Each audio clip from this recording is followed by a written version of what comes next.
Eu queria ler, na realidade, apenas um verso que está no profeta Malaquias. Malaquias foi o último profeta onde a sua pena foi inspirada antes de 450 anos de silêncio, onde Deus ficou e permaneceu em silêncio. Malaquias foi a última voz. E o livro de Malaquias é um desafio muito grande, porque além de a maioria dos profetas, como disse hoje o pastor Rafael, apontarem para Cristo, o livro de Malaquias tem uma revelação muito bonita, porque ele tem uma revelação dupla de Jesus. O que significa isso, pastor? Significa que o capítulo 3 de Malaquias, ele ao mesmo tempo, ele profetiza a respeito da primeira vinda e da segunda vinda. No capítulo 3, no versículo 1, Malaquias faz uma profecia sobre a primeira vinda de Jesus. Ele fala que Deus enviará o anjo da aliança, e juntamente com ele trará o conserto a todas as nações. E no versículo 2, veja bem que coisa curiosa, ele já faz uma profecia da segunda vinda de Jesus. 2 versículos que abrangem todo esse período entre a primeira vinda e a gente não sabe qual, mas a gente tem a certeza pelas Escrituras da segunda vinda. Mas tem uma coisa nesse verso 2, uma peculiaridade que tem a ver com todo esse momento que a gente está vivendo aqui agora. Ele diz assim, Malaquias capítulo 3, versículo 2, a respeito de Jesus, ele diz assim, mas quem poderá suportar o dia da sua vinda? Quem permanecerá em pé na presença dele quando ele aparecer? Pois ele será como fogo ardente que refina o metal. Pois ele será como fogo ardente que refina o metal. A gente sabe, irmãos, que o fogo, ele tem sido considerado um símbolo sagrado em muitos povos, dentre muitos povos e também dentre muitas religiões. E não é diferente com a revelação de Deus no Velho Testamento e no Novo Testamento. A ideia do fogo na Bíblia contém muitos símbolos preciosos para nós, que nos ensinam e nos retratam sobre a natureza de Deus. E eu queria destacar para vocês apenas 4 que eu particularmente entendo que essa representação do fogo, ele mostra um pouco dessa natureza maravilhosa do nosso Redentor. A primeira ideia que o fogo nos comunica, à luz da palavra de Deus, é a proteção e a direção. A gente sabe que quando o povo de Deus saiu do Egito sob a tutela de Moisés, o texto de Números, capítulo 9, versículo 6, o texto diz que pela manhã ia uma nuvem cobrindo o povo para que eles tivessem alívio do sol. Mas à noite, o texto diz que ia uma coluna de fogo para os guiar e para os iluminar. Esse é o primeiro grande símbolo do fogo no Velho Testamento, e que significa algo da natureza de Deus. Ele é o guia, ele é o protetor. E o fogo, lá em Números 9:6, significa isso. Mas a palavra de Deus também nos diz que há um segundo significado para o fogo, que é o juízo de Deus. Hebreus capítulo 12, verso 29, o texto repete algo escrito por Joel, que o nosso Deus, ele é fogo consumidor. O juízo de Deus também no Velho Testamento é representado pelo fogo, mas também no Novo Testamento. Quando João Batista veio, João Batista, quando olha para Cristo, ele diz, olha, a sua pá, ele a tem na mão, e ele vai queimar a palha, e ele vai purificar aqueles que serão cortados e retirados. E o texto diz que ele vos batizará com o Espírito Santo e com fogo. Esse texto é um texto que muitos acham que esse fogo é um símbolo do Espírito Santo. Mas aqui nesse texto, particularmente de João Batista, aludindo a Jesus, não é. Aqui o símbolo do fogo, do qual Jesus batiza, é o juízo. A salvação é que ele vos batiza com o Espírito Santo. mas ele também vos batiza com fogo. Por quê? Porque aquele que não crê, a Bíblia diz que já está condenado. E esse símbolo do juízo também a gente encontra no Novo Testamento e no Velho Testamento. Mas ainda há um terceiro símbolo, que o fogo representa a verdade sobre Deus, que o fogo também representa o poder de Deus. A gente conhece bem aquele texto de 1 Reis, capítulo 18, onde Elias, ele desafia os 450 profetas de Baal. E Elias, ele diz, olha, aquele que responder com fogo, esse é Deus. E vocês conhecem bem o texto. A Bíblia diz que os profetas se lancetavam, cortavam as costas, clamavam diuturnamente para que Baal respondesse, mas Baal não responde. E o texto é muito bonito porque a Bíblia diz que Elias, ele fez algumas coisas antes da sua oração. A Bíblia diz que ele restaurou o altar do Senhor que estava em ruínas. Segundo, a Bíblia diz que ele abriu um grande rego ao redor do altar onde ele colocou o holocausto. E terceiro, o texto diz que ele encheu esse rego de água, muita água, mas muita água, para que o povo não tivesse dúvidas do poder de Deus. Depois que Elias fez essas três coisas, o texto diz que Elias ora, e quando ele termina a oração, caiu fogo do céu. E esse fogo que caiu do céu, ele consumiu o holocausto, ele lambeu completamente a água. E quando o povo viu aquela manifestação do poder de Deus, o povo então gritou em alta voz, só o Senhor é Deus, só o Senhor é Deus. Portanto, esses três símbolos do fogo nas Escrituras percorrem toda ela. Primeiro, fala da proteção e da direção. E é verdade, o fogo até hoje ilumina, o fogo até hoje aquece, o fogo até hoje espanta os animais e de certa forma nos protege. Segundo, o fogo é também símbolo do juízo.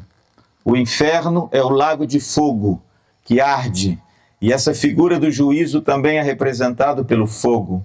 E o fogo também, ele tem esse sentido do poder de Deus, mas há um quarto que eu quero destacar aqui nessa noite, porque tem a ver com esse tema e com essa temática que nós estamos tratando nesse acampamento.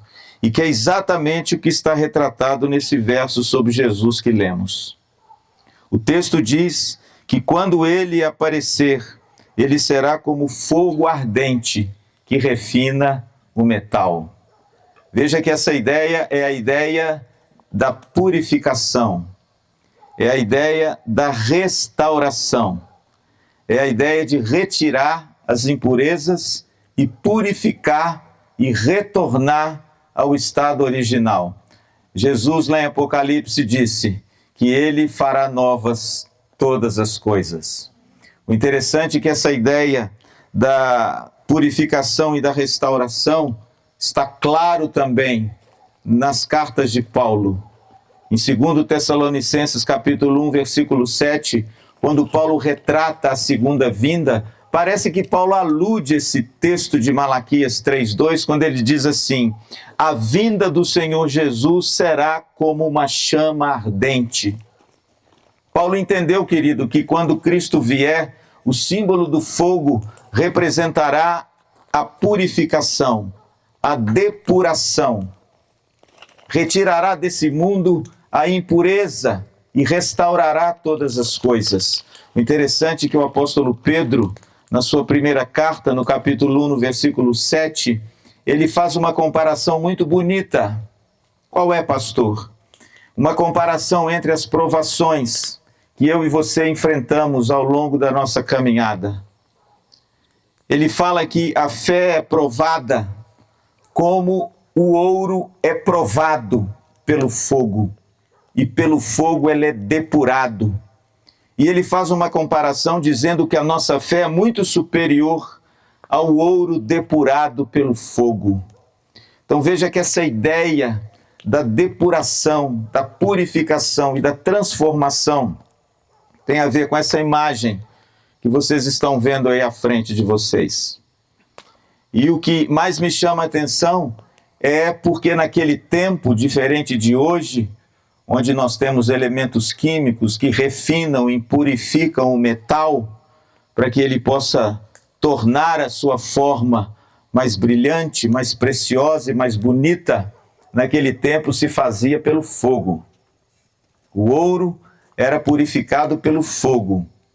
O fogo, ele tem a capacidade de retirar as impurezas do metal e fazer com que o metal seja mais puro, mais limpo, mais claro.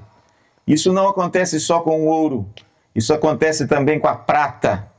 O Novo Testamento tem muitas imagens da prata sendo depurada pelo ouro.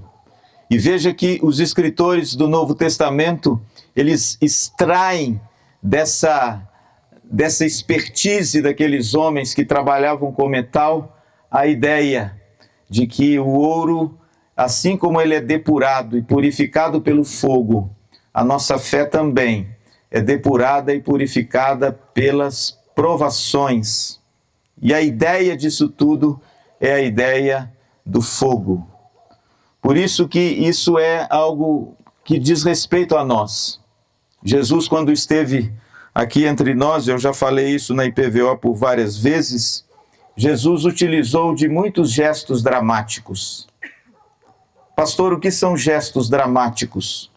São representações meio teatrais que Jesus fazia para fixar uma mensagem, para colar uma mensagem no coração dos seus discípulos. Porque uma coisa é você ouvir, outra coisa é você ver, e a terceira coisa é você fazer. Jesus se utilizou de muitos gestos dramáticos, à semelhança dos profetas do Velho Testamento.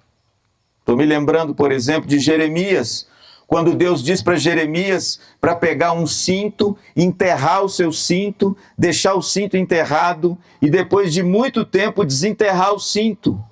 Um gesto dramático que Jeremias fez para mostrar a situação do povo de Israel, que de repente estava estragado e depauperado pelo pecado, era a imagem daquele cinto quando ele retirou da terra. Eu fico pensando, por exemplo, o gesto dramático que Deus pediu a Ezequiel para que ele andasse nu, para que mostrasse, fosse uma representação do povo, da nudez do povo, porque o povo caminhava numa grande imoralidade. O Velho Testamento está cheio desses gestos dramáticos dos profetas para comunicar melhor a mensagem, para que essa mensagem ficasse gravada no coração das pessoas. E o interessante é que Jesus se utiliza desse expediente. Jesus utilizou muitos gestos dramáticos.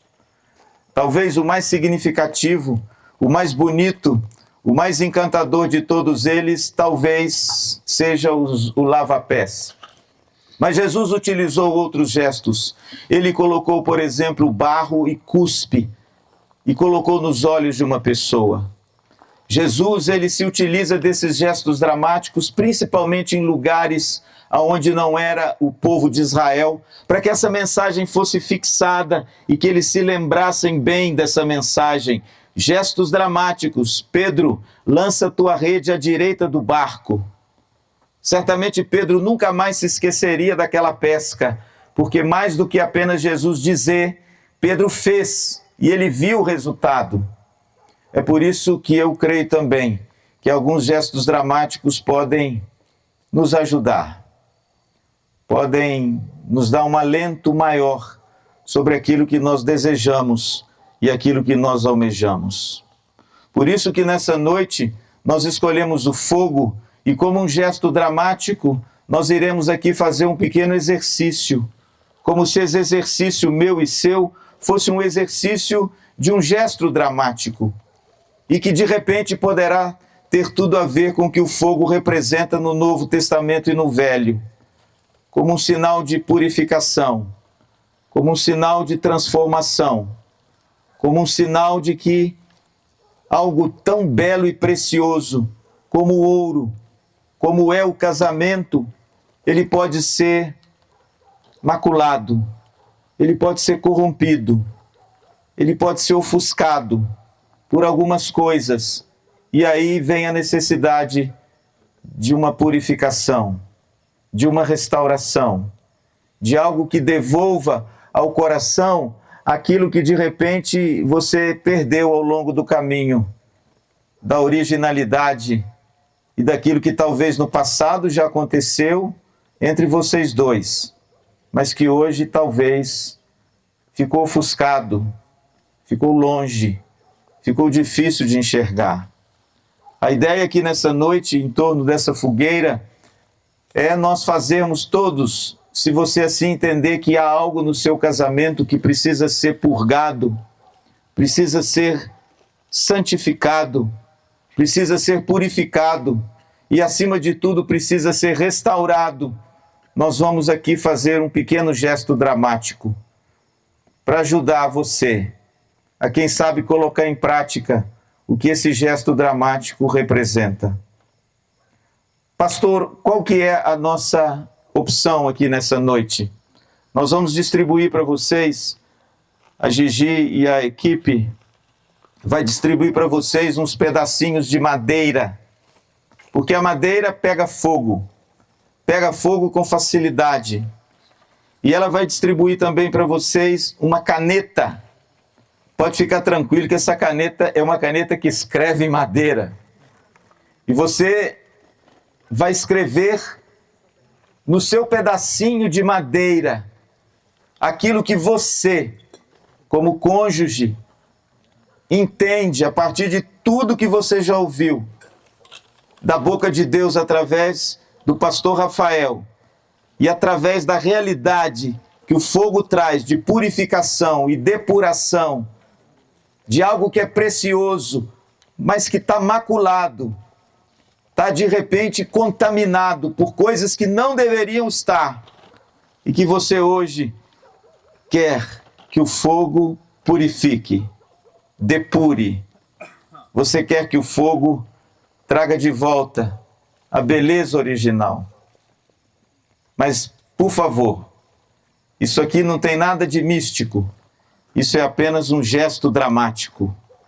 Isso é apenas aquilo que Jesus nos ensina a fazer, para que a gente possa colocar em prática e nos lembrar que num momento tão bonito como esse, numa noite tão bonita como essa, num lugar tão aprazível como esse, nós colocamos diante de Deus e diante do fogo purificador do Espírito Santo aquilo que eu quero que no meu casamento seja depurado, seja purificado, para que o meu casamento volte a brilhar, para que o meu relacionamento com o meu cônjuge volte a aquecer os nossos corações, e para que esse metal tão precioso que é o casamento brilhe com a sua máxima intensidade, longe das impurezas, longe daquilo que macula, longe daquilo que enfeia, longe daquilo que faz do casamento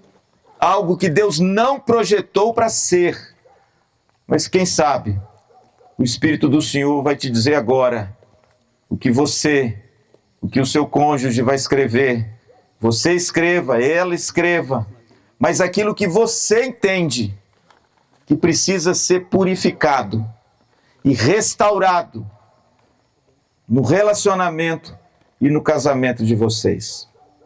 E depois que vocês escreverem, se houver alguma coisa que vocês entendem que precisa ser purificado e que a partir de hoje, desse acampamento, desse momento e desses 2 dias, você vai se esforçar diligentemente para colocar isso em prática. Então nós vamos fazer isso agora.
Irmãos, tem uma outra imagem aqui que eu estava me lembrando.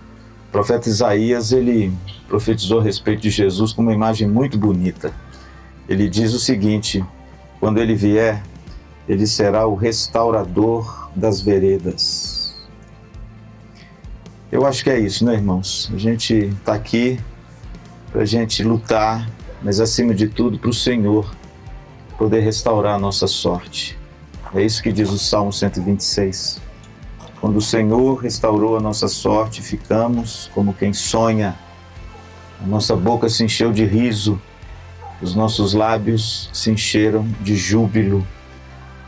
Nós lançamos ali como um gesto dramático aquilo que a gente deseja que o fogo purifique, limpe. Mas eu creio também que uma das coisas mais bonitas para a gente poder fazer para concorrer com isso é nós orarmos ao Senhor, que é o restaurador das veredas, que restaure a nossa sorte. Eu queria dar essa oportunidade para você, querido casal, para você orar com seu cônjuge agora, para você pedir a Deus que não seja apenas um gesto dramático, mas que seja algo que brote no seu coração, para purificar o seu coração, para limpar o seu coração e para devolver a beleza original, se porventura o longo essa caminhada, às vezes longa, ofuscou um pouco. Talvez os filhos, talvez as dificuldades financeiras, talvez as brigas, talvez os vícios, talvez algo que tenha maculado um pouco essa beleza, essa doçura do casamento. E que você hoje, como um gesto dramático, lançou ao fogo. Mas eu queria que esse fogo pegasse no seu coração e que isso partisse também de uma determinação dos dois, para que juntos a gente possa buscar essa nova realidade no nosso casamento. Vamos lá. Pedimos que o Senhor, com teu Espírito Santo, depure o nosso coração, depure a nossa alma, as intenções do nosso coração e as nossas atitudes, para que elas sejam transformadas, restauradas à semelhança do teu Filho Jesus. Que o Senhor haja com poder e graça, que o fogo do Senhor que purifica toca na nossa alma e que a partir de hoje, Senhor, o Senhor nos levante como novas pessoas, com novas atitudes, com um novo propósito, com uma nova visão, para que o nosso casamento espelhe essa beleza que é Cristo e a sua igreja. Que o Senhor nos ajude, Senhor, no meio de uma sociedade às vezes tão corrompida, tão maculada pelo pecado. Que o Senhor nos dê graça para fazermos a diferença através de Jesus Cristo na nossa vida. Portanto, ó Espírito Santo, toca em nós, Senhor, nessa noite. Retira de nós aquilo que não presta. Perdoa os nossos pecados. Santifica a nossa alma. Purifica os nossos gestos, a nossa intenção. E concede-nos a graça de termos vitória contra o pecado, para que andemos em santidade de vida como casal. Abençoa cada casal aqui, Senhor, nessa noite. Que o fogo do Espírito Santo reaqueça o amor, reaqueça o respeito, reaqueça o carinho, reaqueça a ternura, reaqueça a compreensão e reaqueça tantas virtudes que às vezes o tempo, os problemas, as dificuldades têm ofuscado. Traga, Senhor, a luz, a beleza dessa joia preciosa que é o relacionamento de um homem com a sua donzela. Muito obrigado, Senhor, por essa noite. Muito obrigado pelo teu Santo Espírito que age em nós, age por nós e age através de nós. Que o Senhor seja glorificado e nós te daremos toda a honra, toda a glória e todo o louvor. Oramos com gratidão, em nome de Jesus. Amém.